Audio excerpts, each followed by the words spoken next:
இப்போ நாய் தொல்லை ஒரு பெரிய தொல்லையாக இருக்குது. அதை தாண்டி நாய்க்கு ஆதரவானவர்கள், எதிர்ப்பானவர்கள் அப்படின்னு ஒரு பக்கம் இருக்குது. எப்பா ரோட்டில் சும்மா போயிட்டுருக்க அந்த தெரு நாயெல்லாம் கடிக்குதுப்பா, துரத்துதுப்பா, சும்மா இருக்க மாட்டேங்குது. அதுவும் இப்போ வந்து நிறைய நாய்கள்லாம் வெறி பிடிச்சி போய்க்குது, அதை விடக்கூடாது அப்படின்றாங்க. ப்ளூ கிராஸ் மாதிரியான அமைப்பினர் சேர்ந்தவங்க வந்து ஏங்க இது மாதிரி வந்து அது ஜீவன், வாயில்லா ஜீவன். அதை பாருங்கள், அதை பாருங்கள். அதுதானே உங்களுக்கு பெட் அனிமல்னு ஏன் இருக்குது? மனிதனை சார்ந்து தானே இருக்குது. அதை ஏன் நீங்கள் வன்மத்தோடு இது பண்ணுறீங்க? இப்படி ரெண்டு சாரர் ஒரு பக்கம் வாதம் போயிட்டே இருக்குது. அதை தாண்டி வந்து இந்த என்ன சொல்கிறது, அபூர்வ வகை நாய்கள்லாம் இருக்கும்ல, அது நாயா சிங்கமா அல்லது புலியான்னு தெரியாத முகமைப்பு கொண்ட நாயெல்லாம் இருக்கும். அது பாட்டுன்னு கயரெல்லாம் பிடிச்சி விட்டுட்டு கடித்த சம்பவங்கள்லாம் ஒரு பக்கம் கோரமான ஒரு சம்பவங்கள். அதெல்லாம் நம்ம ஊருக்கு தகுதியான நாயான்னு தெரியாது வந்து.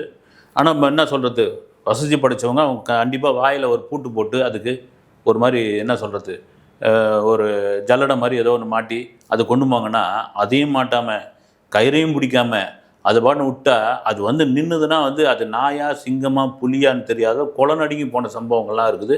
கடித்து கொதறினதெல்லாம் உண்டு. அதை தாண்டி நாய் அப்படின்ற ஒரு விஷயம் வந்து எவ்வளோ ஒரு உன்னதமானது அப்படின்ட்டு, மனிதனோட ஒரு இணக்கமானது, புத்திசாலித்தனமானதுன்ட்டு காலகாலமாக இருக்கிற ஒரு சம்பவங்கள் தான் ரெண்டு நிஜ சம்பவங்கள் வந்து. நீங்கள் பொதுவாக வந்து நிறைய நீங்கள் பார்த்துருப்பீங்க. இந்த ரோட்டில் ஒரு காரோ ஒரு ஆட்டோவோ ஒரு வேனோ போனால் சில நாய்ங்க அந்த காரையும் அந்த இதுவே வந்து துரத்திக்கிட்டே போகும், குலைச்சிக்கிட்டே போய் கொஞ்சம் தூரத்தில் போயிட்டு நின்று போய் திரும்பவும் வந்துடும். அது திரும்பவும் குலைக்கும். வந்து சரி, டூ வீலர் திருத்தம் அது வேறு விஷயம் வந்து. ஆனால் குறிப்பிட்டு காரில் இது மாதிரி வாகனங்கள் வந்து துரத்துறது இல்லைங்களா, அதை சில பேர் விசாரிக்கும் போது சொன்னாங்க வந்து, சில பேர் கூட சொன்னாங்க அதுங்களுடைய குட்டியை அடிச்சுட்டு போயிட்டுருப்பாங்க, அதனால் வந்து அந்த கோவத்தில் அந்த விடக்கூடாது அப்படின்றதுனால வந்து இது மாதிரி துரத்தம் அது இது நடக்கிறது அப்படின்ற மாதிரி ஒரு தகவல். அது உண்மையாக பொய்யான்னு தாண்டி சிலதை வந்து சொல்லியிருக்காங்க வந்து, நம்பிக்கை இல்லாதவங்க அந்த காரை அந்த வாகனத்தை ஒட்டி ஏதோ ஒன்று போகுது, அதனால் அந்த நாய் வந்து அதை வந்து துரத்தின்னு போய் எச்சரிக்கை கொடுக்குது அப்படின்னு. இது ஒரு மூட நம்பிக்கையாக கூட இருக்கலாம். அது இதெல்லாம் மீறி ரெண்டு நாய்களுடைய சம்பவம்னு சொல்லியிருந்தீங்களா, சென்னையில் நடந்து தான் வந்து இந்த கொரோனா காலத்தில் ஊரடங்கு இருந்த சமயத்தில் இந்த கடற்கரை பகுதியில் இருக்கிற நேம்பியர் பிரிட்ஜ் அந்த பகுதியில் இந்த ஊரடங்கு தளர்வுலாம் கொடுப்பாங்க, வாரத்துக்கு ஒரு முறை கொடுத்துருந்தாங்க. அந்த சமயத்தில் அப்படி கூட்டம் கொஞ்சம் வரும்போது அந்த இடைவேளை விட்டு முகக்கவசம் போட்டுக்கிட்டு இவங்கெல்லாம் வந்து இவ்வளோ தூரத்தில் இருக்குன்னு காவலர்கள்லாம் எச்சரிக்கைலாம் பண்ணியிருந்தாங்க. உண்மையிலே களப்பணியில் வந்து காவலர்கள், மருத்துவர்கள், பத்திரிகையாளர்கள், தூய்மை பணியாளர்கள் இந்த நேரத்தில் வந்து பெரிய அவங்க தான் நிஜ களப்பணியாளர்களாக வந்து இங்கே இருந்தாங்க. மருத்துவர்களுடைய காவலர்களுடைய பங்கு மிகப்பெரிய பங்கு வந்து. அப்படி இருந்த சமயத்தில் இந்த ஊரடங்கு தளர்வு சமயத்தில் பார்த்திங்கன்னா, யாராவது இந்த டபுள்ஸ் போனால் அல்லது வந்து இந்த மாஸ்க் போடாமல் போனால் ஒரு நாய் நேம்பியர் பிரிட்ஜில் துரத்தின்னு போய் எச்சரிக்கை கொடுத்துருக்குது. அவங்கள வந்து பின்னாடியே ஓடுறது, குறைச்சின்னு ஓடுறது. அப்புறம் பார்த்திங்கன்னா ஆம்புலன்ஸ் வண்டியும் போலீஸ் வாகனத்தையும் வந்து அது எதுவுமே குலைக்காது, அது பாட்டுன்னு கம்முன்னு இருக்கும். இதை என்ன பண்ணியிருக்காங்க, ஒரு காவலர் ஒருத்தர் பார்த்துருக்காரு உண்மையாகவே அந்த சமயத்தில். என்னடா அந்த நாய் வந்து கூட்டமாக போகிறவனை வந்து விரட்டி விடுது, கும்பலாக போகக்கூடாது இல்லைங்களா, அப்போது ஒரு 5 பேர் 4 பேர் சேர்ந்து போனால் விரட்ட ஆரம்பிச்சிருக்குது. அதே போல் வந்து இந்த ஓவர் ஸ்பீடில் போனால் அவனை பிடிச்சி பின்னாடியே ஓடி இருக்குது. ஆனால் ஒரு ஆம்புலன்ஸ் சவுண்டு கேட்கும்போதோ ஒரு போலீஸ் வாகனம் சைரன் வச்சு வாகனத்துடைய போலீஸ் வாகனம் வரும்பொழுதோ இந்த நாய் போய் அமைதியாக உட்காந்துருது அப்படின்போது தான் அவங்களுக்கு ஒரு விஷயம் தெரிய வந்துருக்குது. என்னென்னா, இந்த ஊரடங்கு சமயத்தில் மனிதனே வெளியே வராமல் மனிதனுக்கு உணவு கிடைக்கிறது பெரிய விஷயமா இருந்த பொழுது விலங்குகள்லாம், அதுவும் தெருவிலங்குகள் தெருநாய்கள்லாம் என்ன பண்ணோம், இது மனிதனை நம்பி இருக்கிறது தானே. இப்படி இருக்கும் பொழுது அப்போது யார் இப்போ காவலர்கள் தானே வந்து பெரும்பாலும் வந்து பாதுகாப்பில் இருந்தாங்க.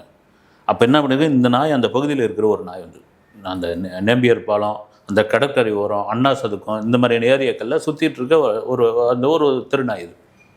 அப்போ இந்த காவலர்கள்லாம் உட்காந்து அவங்க சாப்பிட்றாங்க இல்லைங்களா, அந்த நேரத்தில் அவங்க தானே பாதுகாப்பு இல்லை, அவங்க நாய் வந்துடுச்சுன்னு சொல்லி அதுக்கு ஒரு பிடி போட்டிருக்காங்க. அவங்க சாப்பிட்ற பிஸ்கெட்டை வந்து கொஞ்சம் போட்டிருக்காங்க.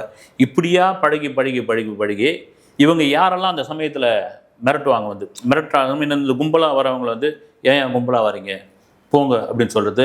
ஆம்புலன்ஸ் அப்போது எங்கே பார்த்தாலும், அதுவும் சென்னை மாதிரியான பெருநகரங்களில் அந்த சமயத்தில் வெறும் ஆம்புலன்ஸ் சவுண்டாங்க வந்து. அந்த சைரன் சவுண்டு கேட்டு அதுக்கு வந்து அந்த பேரிகார்டை எடுத்து விடுறது, அதுக்கு வழி விடுறது, இது எல்லாம் அந்த நாய் வந்து உன்னிப்பாக பார்த்துருந்துக்குது. இது நடந்த சம்பவம். அது இந்த பார்த்துருந்துக்குது. அதை பற்றி இந்த ஊரடங்கு தளர்வு வரும்பொழுதெல்லாம் அது வந்து எச்சரிக்கை இது பண்ணிடுது, கவனிச்சிருக்குது பாருங்கள் அந்த ஒரு விஷயத்தை. அதுதாங்க ஒரு உன்னிப்பான ஒரு விஷயம் வந்து.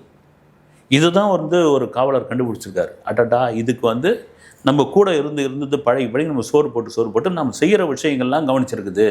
எவ்வளோ ஒரு உன்னிப்பான ஒரு விஷயம் பாருங்கள், எவ்வளோ ஒரு அறிவுள்ள ஒரு விலங்கு பாருங்கள் இதை அப்படின்னு. அதன் பிறகு அது செய்தியெல்லாம் கூட வந்து, பத்திரிகை செய்தியெல்லாம் கூட வந்து.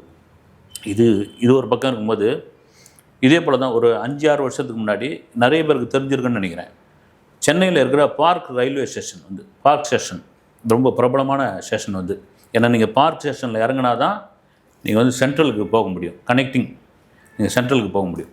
அப்படி வந்து ஒரு முக்கியமான ஸ்டேஷன். அதுக்கப்புறம் வந்து அது கோட்டை, பிராட்வே, ஹைகோர்ட்டு இதுக்கெல்லாம் போகிறதுக்கான ஒரு ஒரு ரயில்வே ஸ்டேஷன் வந்து அப்போ பார்க் பிரபலம். அங்கே வந்து சின்ன பொண்ணுன்னு ஒரு நாய் வந்து, அந்த நாயோட வேலை என்னென்னா, இந்த ரயில்வே இந்த ட்ரெயினில் எவெல்லாம் தொங்கிக்கிட்டு போகிறானோ அந்த தொங்கிக்கிட்டு போகிறவனை பூரா விரட்டும் வந்து அவன் இறங்குறானா இறங்கலையே தாரி எச்சரிக்கை குடிக்கும் வந்து. இதை தாண்டி ரயில்வே வந்து கிராஸ் பண்ணி வராங்க பாருங்கள் வந்து, வண்டி தாறுமாறாக வரும் வந்து. நீங்கள் வந்து அதுவும் இங்கே வந்து பெருநகரத்தில் ட்ரெயின் வந்தபடியே இருக்கும் வந்து, அதுலேயும் வந்து கிராஸ் பண்ணுவாங்க வந்து. அது பிடிப்பாங்க, ஃபைன் போடுவாங்க, அப்புறம் தண்டனை கொடுப்பாங்க. அதெல்லாம் தாண்டியும் கூட சில பேர் உள்ளே வரது உண்டு. அவங்கள திரும்ப விரட்ட ஆரம்பிக்கும் வந்து, ட்ராக்கில் இறங்கியே போய் விரட்டும் வந்து. அப்படியாப்பட்ட ஒரு நாய். இதை முதல்ல கவனிக்காமல் இருந்திருக்காங்க வந்து. அதன் பிறகு மெல்ல இந்த ரயில்வே போலீஸார் கவனிச்சிருக்காங்க. யாருன்னா அந்த பேருக்கு, அந்த நாய்க்கு வந்து சின்ன பொண்ணுன்னு பேரே வச்சுருக்காங்க. இதில் ஒரு பியூட்டியான ஒரு விஷயம் என்னென்னா, அந்த பார்க் ஸ்டேஷனில் இந்த நாய் ஒரு 9:30 மணிக்கு தொடர்ச்சியாக சத்தம் போட்டுக்கிட்டே இருக்குது. 9:30 10 மணிக்கு மேலே வந்து தொடர்ச்சியாக ஒரு பகுதியில் சத்தம் போட்டுக்கிட்டே இருக்குது வந்து, குறைச்சிக்கிட்டே இருக்குது. என்னடான்ட்டு வந்து அந்த இங்கே இருக்கிற கடைக்காரங்களுக்கு வந்து, அங்கே கடை வச்சுக்கிறவங்களுக்கு என்ன இந்த வந்து அந்த பொண்ணு, அந்த நாய் பேர் வந்து சின்ன பொண்ணு, என்ன அது வந்து குலைச்சிக்கிட்டே இருக்குதுன்னு, அது எங்கே வந்து சத்தம் வருதோ அங்கே போய் பார்த்தா ஒரு கழிப்பறை, அங்கே ஒரு ஜன நடமாட்டம் இல்லாத அந்த பகுதி, அங்கே ஒரு குழந்தை வந்து கிடந்திருக்குது. குழந்தை யாரோ விட்டு போயிருக்காங்க, தவறி விட்டு போயிட்டாங்களா, போட்டு போயிட்டாங்களான்னு தெரியல. அதை சுற்றி இந்த நாய் வந்து பாதுகாப்பாக நின்று எச்சரிக்கை இது கொடுத்துக்கிட்டே இருக்குது வந்து, இங்கே இருக்குதுன்னு. அதுக்கப்புறம் ரயில்வே போலீஸார்கிட்ட சொல்லி அந்த கொண்டு போய் குழந்தை வச்சுட்டு அதுக்கப்புறம் ஒப்படைச்சாங்க. ரைட்டு. இது என்னென்னா, ஏறக்குறைய அந்த பார்க் ஸ்டேஷனையே வந்து தான் கண்ட்ரோலில் வச்சுருந்த ஒரு நாயின்னு கூட சொல்லலாம். அதுக்கு பேர் வந்து சின்ன பொண்ணுன்னு அவ்வளோ இதுவாக வச்சுருந்தாங்க. அது ஃபேமஸாக ஆச்சு. அது வந்து ஊடகங்கள்லாம் கூட அது சம்மந்தமான செய்திகள்லாம் வந்தது. இன்னும் கேட்டால் அதுக்கப்புறம் வந்து அது இங்கேயும் யாராவது ரயில் பயணிங்க போடுற சாப்பாடெல்லாம் சாப்பிட்டுக்கிட்டு இருந்தப்போ, அங்கே வச்சுக்கிற அந்த ஸ்டால் வச்சுக்கிறவங்களுக்குலாம் வந்து அது ஒரு பெரிய, என்ன சொல்கிறது, நம்ம ஸ்டேஷனில் இருக்கிற ஒரு உறுப்பினர் மாதிரியான அதை வந்து முடிவு பண்ணி அதுக்கு வந்து சாப்பாடு வாங்கி கொடுத்து, பிஸ்கட் வாங்கி கொடுத்து அங்கேயே தான் படுத்துட்டு இருக்கோம். அப்புறம் ரயில்வே காவலர்கள் வந்து அதுக்கு வந்து பார்த்துக்கிறது, அவங்க பின்னாடியே போகிறது, அவங்க போய் இந்த ட்ராக்கில் இறங்கி போய் செக் பண்ணுவாங்க வந்து, ட்ராக்கில் இதுவும் பின்னாடியே போயிட்டு அவளை பார்க்குறது.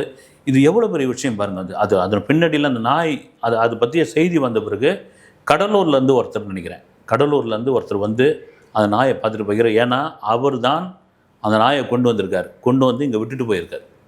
அவர் வளர்த்த நாயை ஒரு மிடில் குட்டியாக கூட இல்லாமல் ஒரு சைஸில் இருக்கும்பொழுது விட்டுட்டு போயிட்டார் அவர் ஊருக்கு. அதுதான் இங்கே வளர்ந்துருக்குது. அவர் அந்த எஜமானை பார்த்த உடனே அப்படி குதிச்சிருக்குது, இது பண்ணியிருக்குது. ஆனால் திரும்ப அவர் கூட்டும் போது அது வரல. நான் இங்கேயே இருக்கிறேன் சாமி, இங்கே பல உயிர்களை காப்பாற்றிருக்கிறேன், பல பேர் வந்து கிராஸ் பண்ணவங்களாம் விரட்டி இருக்கிறேன், தொங்கிக்கிட்டு போனவங்களாம் வந்து கீழே இறக்கி வச்சுருக்கிறேன், என்னையும் அறியாமல் பல பேரை காப்பாற்றிருக்கிறேன். ஆனால் பார்க்குறவனுக்கு இந்த நாய் குறைக்க வருது, இந்த நாய் கடிக்க வருது அப்படின்னு தான் தெரியும். தெரிஞ்சவனுக்கு மட்டும்தான் நான் காப்பாற்றிருக்கேன், நான் காப்பாற்றிக்கிட்டு இருக்கேன் அப்படின்ற ஒரு விஷயம் தெரியும். அந்த சின்ன பொண்ணு இருந்த அந்த டாக் வந்து அந்த பார்க் ஸ்டேஷனில் மிக பிரபலமான ஒரு டாகாக இருக்குது. இது எதுக்கு சொல்கிறோம்னா, இப்படி ஒரு சாரர் இப்படி இந்த நாய்களை பற்றி பேசும்போது இன்னொரு பகுதி பார்த்திங்கன்னா, அது மனிதனுடன் இணைந்து மனிதனுடைய குணாதிசயத்திற்கு ஏற்றால் போல் அது வாழ்ந்துக்கிட்டு இருக்குது, வாழுது. அதுவும் சில வந்து எச்சரிக்கைகளை கொடுக்குது. அது மனிதனுடன் இணைந்து சில சமிக்ஞைகளை வந்து சொல்லுவாங்க வந்து. காப்மேயருடைய கருத்து படித்ததுன்னு, காப்மேயர் தான் வந்து முதல் தன்னம்பிக்கை எழுத்தாளர். அவர் சொல்லுவார் வந்து, நாய்க்கு வந்து 10 ஜெராக்ஸ் மிஷினுடைய பவர் அதுக்கு அதிகம் அப்படின்னு. நீங்கள் அதனால தான் நாயோட கண்ணை பார்த்தீங்கன்னா நீங்கள் என்ன நினைக்கிறத அப்சர்வ் பண்ணிவிடும். இந்த ஜெராக்ஸ் மிஷினோட இதுன்னா நீங்கள் அப்படியே காப்பி எடுக்கிறது தானே வந்து. இப்போ 10 ஜெராக்ஸ் மிஷினோட இதுன்னா நீங்கள் நாயை பார்த்துட்டு நமக்கு பயமாக இருக்குது, இந்த நாய் துரத்துமோன்னு நினச்சா அதை அப்சர்வ் பண்ணிட்டோம், உடனே துரத்த ஆரம்பிக்கும். அதுதான் கண்டுபிடிக்கும் வந்து. இவன் கெட்டவன்னு தெரிஞ்சதுன்னா விடாமல் குலைக்க ஆரம்பிக்கும் அது. இவன் அது தெரிய ஆரம்பிச்சிடும். அந்த நுண்ணறிவு மிக மிக அதிகம். சொல்கிறதுக்கான காரணம் என்னென்னா, ஒரு பக்கம் இந்த விவாதம், இன்னொரு பக்கம் எதுன்னும்போது இதெல்லாம் இந்த விலங்குகள்லாம் மனிதர்களை சார்ந்து வாழக்கூடிய ஒரு விலங்குகள் என்பதில் மாற்று கருத்து இல்லவில்லை. மனிதர்கள் போலவே சில சமயம் நடக்கும் என்பதுதான் மிகப்பெரிய அதிசயமான ஒரு விஷயம். அடுத்த வீடியோவில் சந்திக்கிறேன். நன்றி.